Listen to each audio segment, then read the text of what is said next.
Et voilà, Cosmo, la petite fourmi championne de Formule 1. Cosmo aujourd'hui, elle a emporté sa dernière course.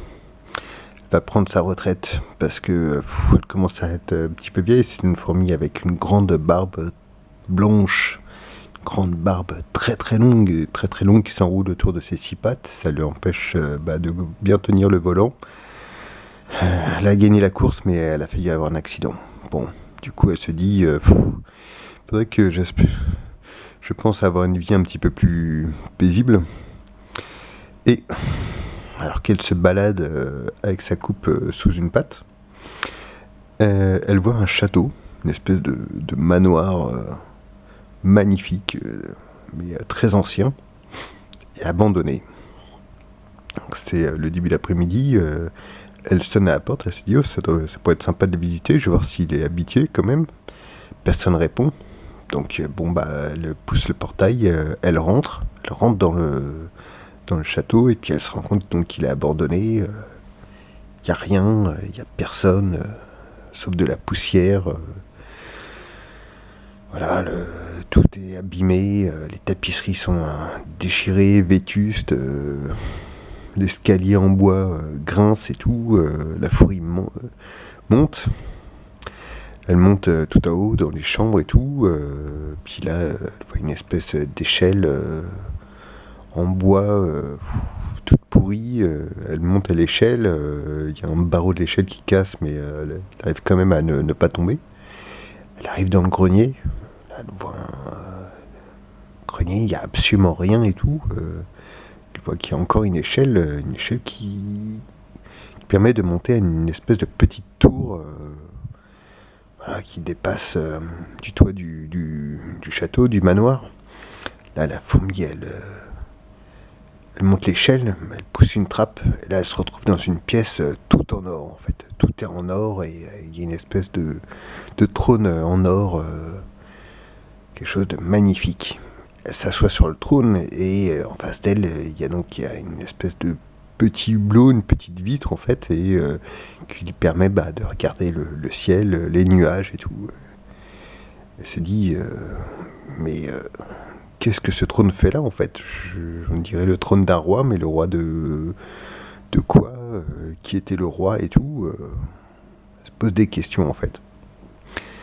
Elle appuie sans faire exprès sur une espèce de bouton qui se trouve à droite du trône en fait, du siège. Et là, une espèce de bruit et la tour, comme une fusée, décolle en fait. Et la tour monte dans le ciel à 200, 300, 1000 km à l'heure et tout. La fourmi, elle avait renoncé à la vitesse, la voilà toute contente et tout. Et voilà, donc la fusée monte, elle traverse l'atmosphère, elle va dans l'espace et elle atterrit sur une étoile. Voilà, une étoile. Donc il y a la poussière d'étoile qui se dégage un petit peu partout, tout autour de l'impact, du cratère et tout. La fourmi a un petit peu sonné, elle sort de la fusée. Et là, elle voit quoi? Elle voit des dizaines et des dizaines de fantômes. On voit bien que c'est des fantômes parce qu'ils sont couverts d'un drap en fait. Et des dizaines et dizaines de fantômes qui courent vers elle et qui lui disent « Enfin tu es là, enfin tu es là, enfin tu es là !» La fourmi elle dit « Mais qu'est-ce qui se passe? Il me parle comme s'il me connaissait, mais moi je les connais pas et tout. » Et les fantômes ils la portent en triomphe et tout. Et là, il l'amène une espèce de grand bâtiment énorme, tout rectangulaire en fait. Et il a fait entrer la fourmi par une petite porte. La fourmi elle se retrouve dans le noir, elle comprend pas trop et tout, mais les fantômes la poussent et tout, ils la tirent, ils poussent des cris de joie et tout, donc en même temps elle ose pas trop se débattre et tout. Et les fantômes la transportent dans une espèce de petit cockpit en fait, on comprend pas trop, et elle sent sous ses mains un volant.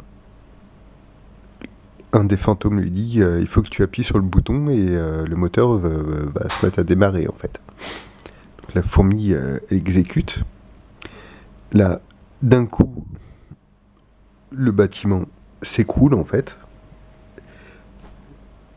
Le bâtiment qui était en carton en fait s'en rend compte.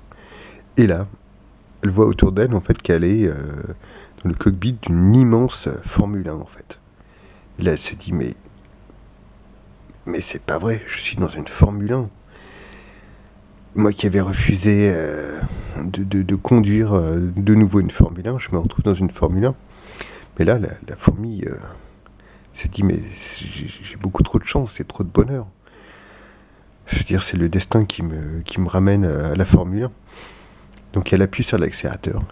Et là, elle part à toute vitesse. Et elle va tellement vite qu'elle fait plusieurs fois le tour de l'étoile et tout. Et les fantômes applaudissent. Ils sont heureux. Ils disent oui, tu es notre dieu, tu es notre reine. C'est grâce à toi qu'on est heureux. Nous, ce qu'on aime, c'est te voir rouler et tout.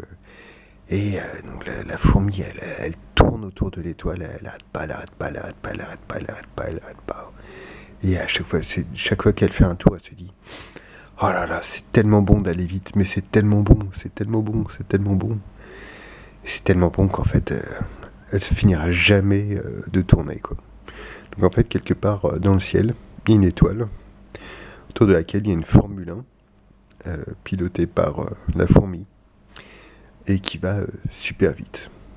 Et sur cette étoile-là, la fourmi et tous les fantômes sont très très très heureux. Et voilà, c'est la fin de mon histoire. Bonne nuit.